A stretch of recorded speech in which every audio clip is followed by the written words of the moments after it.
Can a Republican Congress halt this destructive policy in its tracks? Joining me now is Mandy Gunasekara, former EPA Chief of Staff and Independent Women's Forum Senior Policy Analyst. Mandy, great to see you. You know, we should mention that the energy independence that was brought to us by the Trump administration's policy in retrieving the incredible vast reserves of oil and gas that we have in this country actually led to a cleaner environment, didn't it?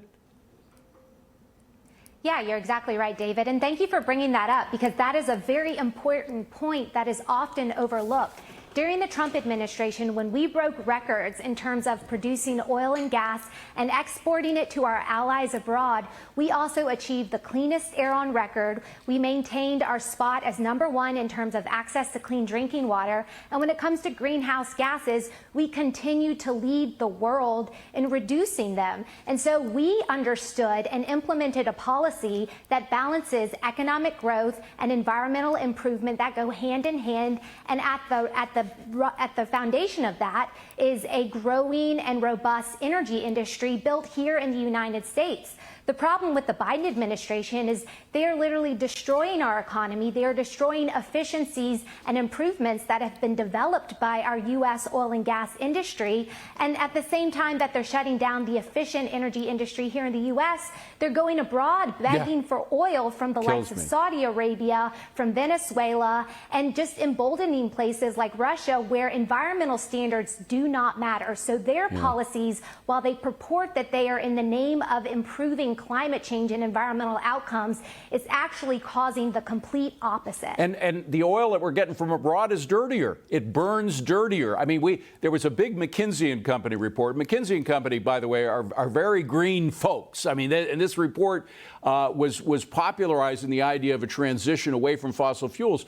But they mentioned that the Gulf of oil, from which we get now about 15% of all domestic oil, that we could double the amount, have 2 million barrels a day extra from the Gulf of oil, and that oil produces half of the emissions, half of the gas emissions, the bad gas emissions that you get from basins elsewhere in the world. So we could be getting cleaner oil, and instead of expanding the oil we're getting from the Gulf, they want to shrink it. Yeah, that's exactly right. And it's totally out of touch with what this administration should be doing. We are in an energy crisis. The American people are hurting financially, and it's getting harder and harder for people to live out every day. And this administration wants to shut down the industry that they should be propping up. The reality is that the men and women that make up the oil and gas and coal industries know how to produce, extract, refine, and deliver those much needed products to market better than any other country in the entire world. But this administration, they want to cast aspersions on them and blame them for the policies, for the consequences of the policies being pushed by the Democrat administration. So they should be investing in U.S. energy. And that's what Republicans understand and what Republicans stand to do, and what is truly on the line in terms of tomorrow's election.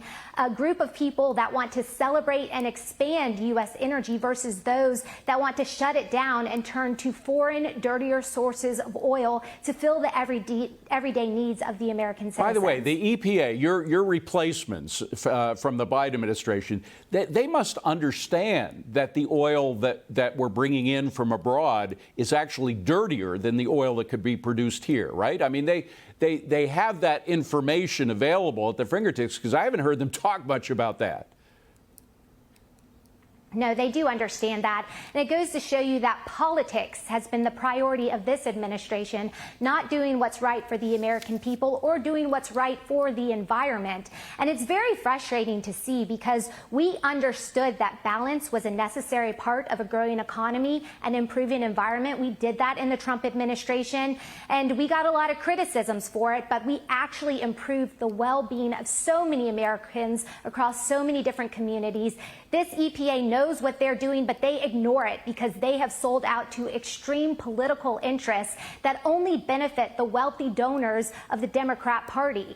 Well, Mandy, if the next president of the United States, who actually will appoint the people from the EPA, if it is a Republican who has this idea of energy independence that you had in the Trump administration, are they going to have to clean house in the EPA? I mean, you were kind of stood out as an example of somebody who believed in the power of energy independence to make our air actually cleaner and provide us with energy independence.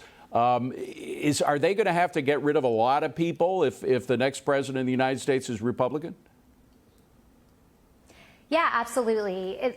The problem with the administrative state is that it has been under a level of continued expansion and growth. And what that does is it degrades the voice of the American people in that process. So a big part of the next administration will be establishing accountability at the administration, within the agencies, and then giving people an opportunity. They can get on board with a balanced vision that lends itself to prosperity for so many different communities, or if they stand against that, they can see the door. But shrinking the size of the administrative state has to be front and center, because so much of the administrative state stands in the way of this progress actually being realized. Mandy Gunasekara, good to see you, Mandy. Thank you for being here. Appreciate it.